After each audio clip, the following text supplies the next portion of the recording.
புதுமலை தொட்டு செல்லும் காற்றை நிறுத்து, புது கவி பாடி செல்லும் ஆற்றை நிறுத்து, கிசு கிசு கொண்டு செல்லும் கிளியை நிறுத்து, காதல் வந்ததே.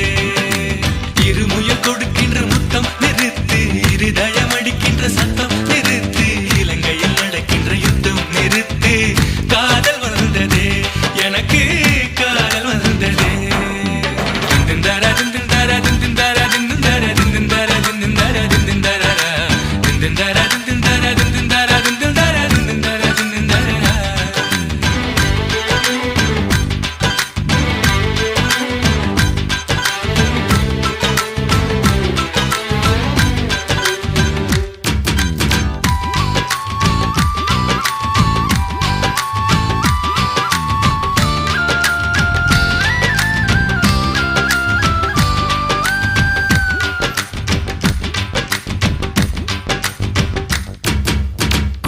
சொல்லாதே குயிலை நிறுத்து, ஆடச் சொல்லாதே அலையை